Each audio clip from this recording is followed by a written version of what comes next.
babandi dukunda ubusutwa muri hengo muze twiganirire akabazo ko uyu munsi karagira kati kuki Naomi nyampinga yasibye amafoto yose ari kumwe na Prophet Prince Kid gushaka azashaka ko nanashaka ntazashaka Miss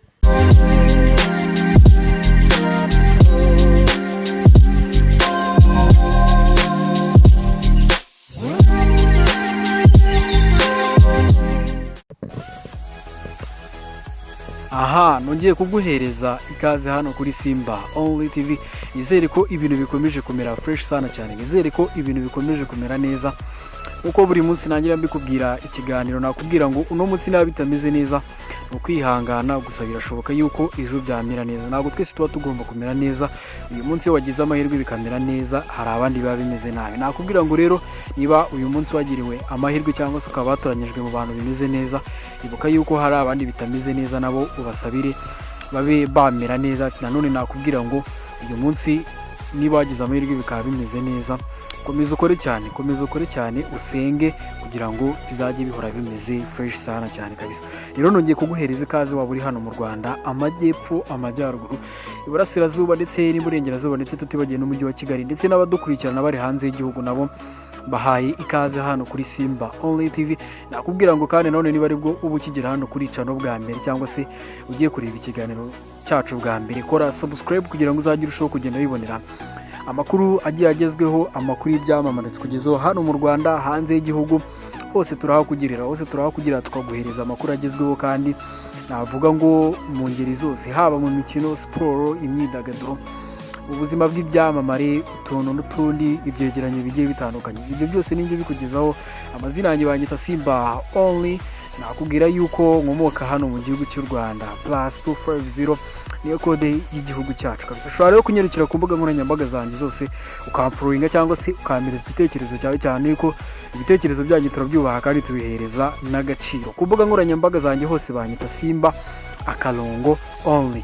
Ubundi bwo rwose ukahita ubona imbuga nkoranyambaga zanjye cyangwa se nkuko uri no kugenda ubibona hasi ku kiganiro, wanyarukiraho ukampuringa ukamireza ibitekerezo byawe, ubundi bwo rwose kabisa tukiganira.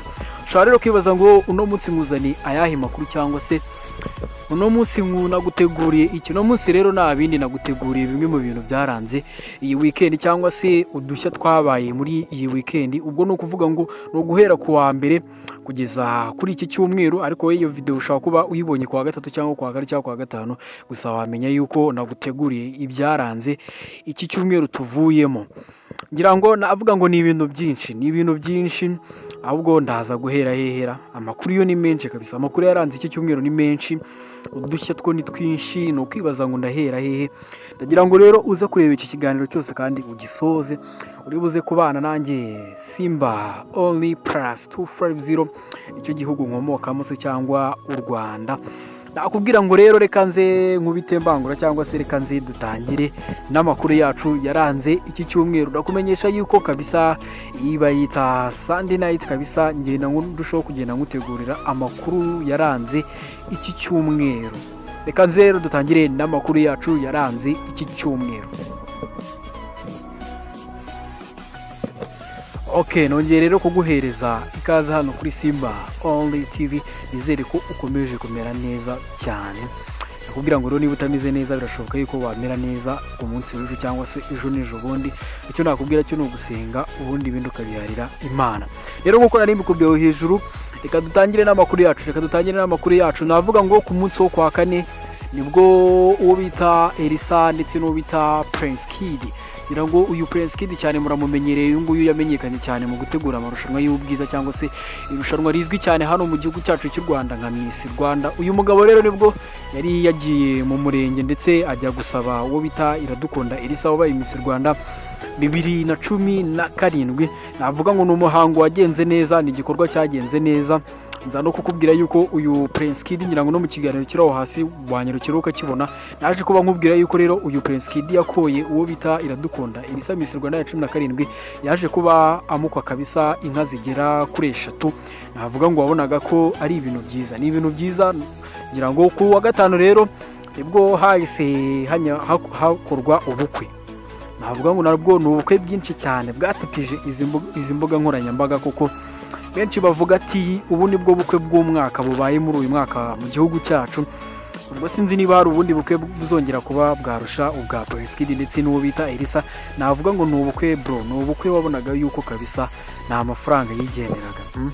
Nta mafaranga yigenderaga byonyine kureba abantu bari babutumiwemo. Navuga ngo ubu ntago ari bwa bukwe buri muntu wese ajyamo. Navuga ngo kwinjira muri ubu bukwe invitation ni ukuyisikaninga.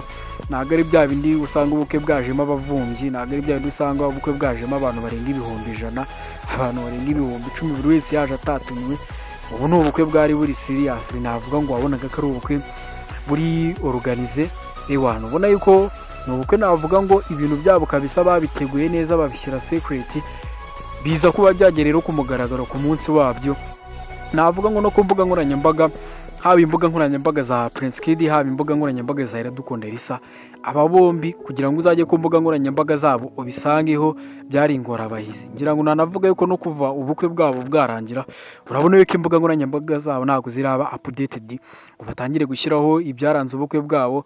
Urabona ko ari abantu bigaragara ko bazabaho mwibanga cyangwa se bazabaho ubuzima bo kwiberaho mwibanga. Navuga ngo rero ni ubukwe bwabiri hari Monare conference, niho imihango imwe n'imwe yaje kuba ibera. Ngira ngo iyi ngiyi murabizi ko ari imwe mu masara akomeye hano mu gihugu cyacu ajya yakira inama zimwe z'abaperezida cyangwa se inama z'imishyikirano zigiye zikomeye. Navuga ngo rero niho imwe mu mishyikirano ya Prince Kid ndetse na Elsa yaranze ubukwe bwabo yaje kuba ihabera. Navuga ngo rero byari ibintu byiza, ngira ngo nawe nk'uko no kugenda ubibona ku mafoto urabona ko byari ibintu byiza kabisa. Ni ubukwe navuga ngo bwatwaye amafaranga ewana kabisa, ni ubukwe bwatwaye amafaranga byo ntabwo umuntu yabigarukaho. Ngira ngo nawe wagiye ubibona ku mbuga nkoranyambaga, wananyarukira hasi ku kiganiro ngira ngo biriho wanyijyaho ukabireba. Navuga ngo ni amagambo menshi bagiye babwirana. Iradukunda Elsa abwira Prince Kid ati tuzabana kabisa imyaka irenga 25. Ndifuza yuko kuri iyi myaka 25 natwe tuzaba turi gushyingira abana bacu cyangwa se umuhungu wacu twamushyingira cyangwa se umukobwa wacu. Ayo ni amagambo Iradukunda Elsa yabwiye Prince Kid. Prince Kid nawe yamubwiye ibintu byinshi. Navuga ngo nyuma yuko rero Prince Kid yari yarafunzwe akurikiranyweho icyaha cyo kuba asaba ruswa y'igitsina bamwe mu bakobwa bitabiriye irushanwa ry'ubwiza rya Miss Rwanda, ngira ngo mwagiye mubyumva cyane. Navuga yuko uno mugabo urubanza rwe rutaranarangira, urubanza rwe ruracyari mu nkiko. Navuga yuko ngira ngo no mu cyumweru gitaha uyu mugabo azasubira kuburana. Yaje kuba mbona kabisa nahereza Imana ikomeye, umwe mu bamuhagarariye mu mategeko cyangwa se mu bamufasha kugira ngo uru rubanza rube rwarangira. Eka rero tuve kuri Prince Kid ndetse na Iradukunda Elsa, ngira ngo ni mu byaranze iki cyumweru. Ni inkuru cyane ya trendinze, ahubwo reka twerekeze ku muramyi bita Emi Vox. Ngira ngo nayo murabizi yuko uyu mugabo ku munsi wo kwa gatanu nibwo yaje akorera igitaramo mu ihema rya Camp Kigali. Uyu mugabo rero bita Emi Vox ugiye no gukora ubukwe nawe mu minsi iri imbere. Uyu mugabo rero nawe yaje kuba akora igitaramo kitabiriwe n'abantu barenga ibihumbi kabisa n'ibihumbagaza. Navuga ngo abantu barenga 1000. Uyu mugabo nibo yaje kuba yataramira, kabisa. Navuga ngo ni igitaramo cyari cyiza, igitaramo kitabiriwe na Israel Mbonyi, ngira ngo yari ari mu batumiwe. Navuga ngo ubona kabisa ku gospel bagenda bafashanya, ngira ngo bitandukanye n'abaririmba sikira cyangwa se indirimbo zisanzwe. Ubona yuko muri gospel harimo gufashanya cyane. Ngira ngo mu minsi ishize nibwo uwo bita Joshua uherutse nawe gukora igitaramo ibisingizo. Ngira ngo nahoze mbona nawe mu minsi iri imbere nibwo nabonye yapostinze afishe ya Emi Vox, arimo abwira bamwe mu bakunzi bati tuzashyigikiye umuhungu wacu kabisa Emi Vox. Ngira ngo nari nabanje no kwibaza, ndavuga ati se umuhungu agiye kongera akora ikindi gitaramo. Gusa ndebye neza nza kubona yuko n'umuramyi Emi Vox yifurizaga yuko igitaramo cye cyaba cyiza, cyangwa se yashishikarizaga abantu kuba bakizamo. Urabona yuko muri gospel ko baba bafashanya. Navuga ngo Emi Vox kuba atari umuntu ufite izina riremereye hano muri uyu muziki wacu w'u Rwanda muri gospel, cyane mu gisata cya gospel, ni wowe ubwo mvuga. Kubona rero ashobora kuba yashyigura umuntu nka Israel Mbonyi, navuga ngo wujuje arena cyangwa se umwe mu bagabo bafite ibigwi hano mu gihugu cyacu cy'u Rwanda, akaba yakemera akaza mu gitaramo cye. Navuga ngo harimo gufashanya cyane muri gospel. Ubona yuko ari ibintu bisa neza cyane, Ubwo rero uwo yari umuramyi Emi Vox wakoze igitaramo cyiza cyane.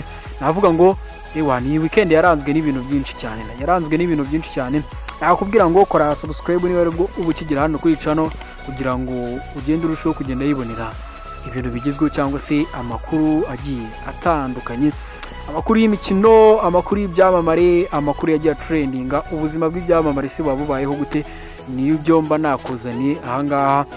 ngira ngo rero uno munsi wo ku cyumweru nk'ibisanzwe murabizi yuko tuza muri Sunday night dukora collection cyangwa se tubagezaho bimwe mu byaranze iki cyumweru twari tuvuyemo. Ngewe bikugezaho rero nk'ibisanzwe banyita Simba only, ushobora no kunyarukira ku mbuga nkoranyambaga zanjye ukamfollowinga. Dukomeje rero n'andi makuru, ngira ngo ku itariki 2 ubwo hari ku munsi wo kwa gatandatu hanabaye igikorwa cyo kwibuka twishimire Joshua cyangwa se Jay Polly witabye Imana kabisa, wari umaze imyaka 2 navuga ngo yitabye Imana. Ubona yuko hip hop yacu hari icyo yatakaje cyangwa se umuziki kabisa wacu, ubona yuko hari icyo watakaje kuba Jay Polly yaritabye Imana. Nyakwigendera rero Jay Polly ku itariki yitabye Imana rero ku itariki 2 z'ukwezi kwa 9 2021, akaba rero navuga ngo rero ku munsi w'ejo nibwo yuzuzaga imyaka 2 uyu mugabo yitabye Imana. Navuga ngo rero ni inkuru y'akababaro rero yamenyekanye ubwo byatangazwaga yuko ku itariki 9 z'ukwa 2 ku itariki 2 z'ukwa 9 sori mu mbabarireho gatoya, umuraperi wamenyekanye hano mu gihugu cyacu cy'u Rwanda Jay Polly yitabye Imana azize uburwayi butabashije kumenyekanwa cyane yuko bavuga yuko benshi ari ibintu by'amaside yanyweye ubwo yari ari muri gereza. Gusa uyu mugabo yaje kuba yakihutanwa kwa muganga, gusa biza kurangira ashizemo umwuka. Rero ku itariki 2 z'ukwa 9 nibwo rero inkuru y'akababaro yaje kuba itaha mu Rwanda yuko umuraperi ukomeye mu gihugu cyacu cy'u Rwanda yitabye Imana Jay Polly. Rero navuga ngo ni imwe mu nkuru nayo yaranze iki cyumweru, navuga ngo wari umuhango rero bamwe mu muryango wa Jay Polly bifatanyije n'abafana b'uyu mugabo rero bamwifuriza iruhuko ridashira. Natwe twavuga ngo rero turamwifuriza iruhuko ridashira. Dukomeza rero n'andi makuru yaranze iki cyumweru cyangwa se bimwe mu bintu bya trendinze muri iki cyumweru. Ushobora kwibaza ngo ese bimeze gute? Reka nyarukire kuri iyi nkuru.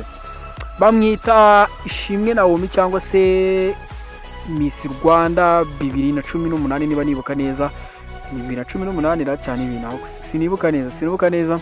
Gusa Naomi ngira ngo murabizi yuko uyu nawe n'umwe mu bamisi navuga bakubanza ari 2020 sinibuka neza. Rero Naomi ngira ngo murabizi ko akundana kabisa na Professor. Birimo biravugwa rero yuko uyu Nishimwe Naomi yamaje kuba atandukana n'uyu mugabo, navuga ngo bari bamaze igihe kinini bakundana, hafi umwaka umwe n'igice bakundana. Rero inkuru yatangiye kuba kimomo cyangwa se yatangiye gusesekara hazivugwa yuko uyu mugabo yamaje kuba, uyu mukobwa kabisa yamaje kuba atandukana n'uyu mugabo wize ibintu bijyanye n'ubuganga cyangwa se ufite amashuri menshi cyane. Navuga yuko rero nawe ni inkuru navuga ngo ni inkuru yaba itari nziza. Ngira ngo nakubwiye hejuru ko iradukunda isi arimo araserebura urukundo. Gusa uyu n'umwe rero Naomi nawe n'umwe mu bantu navuga ngo rero niba ari byo kuko wavuga yuko byaba ari umwaka cyangwa ntago yaba ari inkuru nziza, kuko navuga yuko ni ibintu bibi cyane, ni ibintu bidasa neza. Uyu mukobwa kabisa akaba ataranatashye n'ubukwe bwe iradukunda isa. Navuga yuko bamwe mu bantu batashye ubukwe bwe iradukunda isa ni umukobwa bita Liliane ndetse n'uwo bita Megan, nibo ba Miss bonyine rutoki bagaragaye muri ubu bukwe. Abandi bose ubona yuko byibuze no ku mbuga nkoranyambaga na reaction bagaragaje byibuze bavuga ati nubwo tutabonetse gusa turakwifuriza kuzagira urugo ruhire, n'izo comment ntazabonetse. Navuga ngo naga ari ibintu byiza, rero uyu rero Nishimwe Naomi birimo biravugwa yuko rero nayo yamaje kuba atandukana n'umukunzi we. Ushobora kwibaza rero ngo iyi nkuru irava hehe se, cyangwa se iyi nkuru turayikesha nde? Turayikesha uwo bita The Cat Babalao ndetse n'akazungu ka boss. Ngira ngo abangaba murabizi yuko ari bamwe mu bantu bavuga inkuru zigezweho ku mbuga nkoranyambaga, cyangwa se ni bamwe mu banyamakuru bakomeye hano mu gihugu cyacu cy'u Rwanda, gusa bakorera ku mbuga nkoranyambaga. Ngira ngo reka mbashyiriremo ijwi rya The Cat Babalao mu mwiyumvire ubundi ngiye kabisa nahita ngaruka n'ubundi kugezaho ibyaranze, mwikomereza n'ibyaranze iki cyumweru.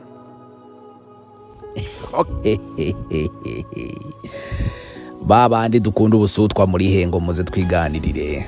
Akabazo ko uyu munsi karagira kati kuki Naomi Nyampinga yasibye amafoto yose ari kumwe na Prophetic kuri Fizi.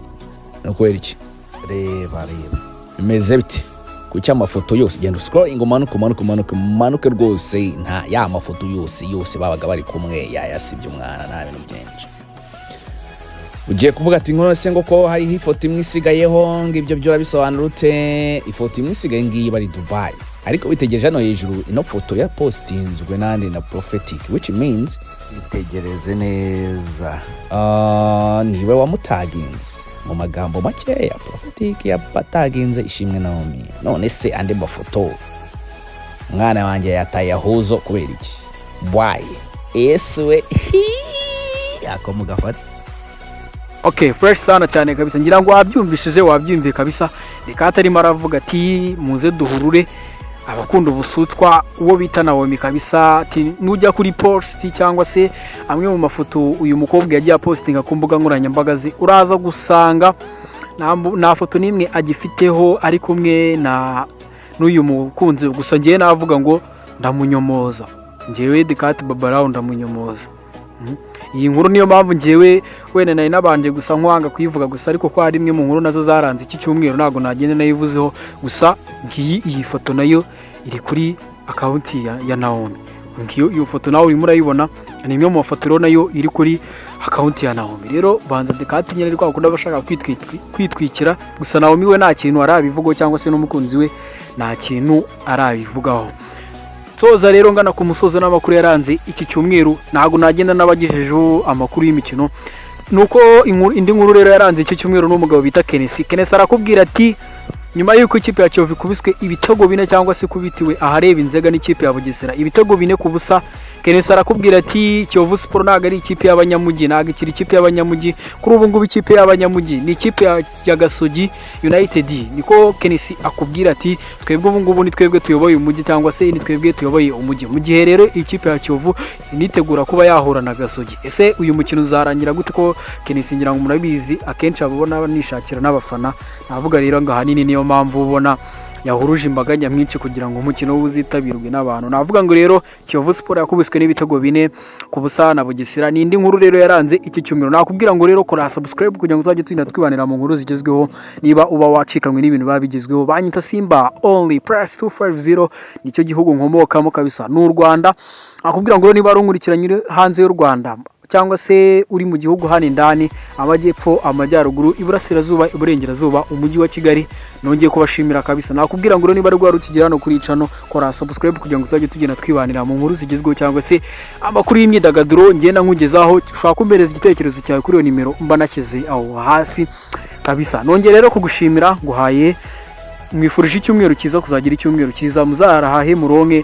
Ciao ciao, banyita Simba only.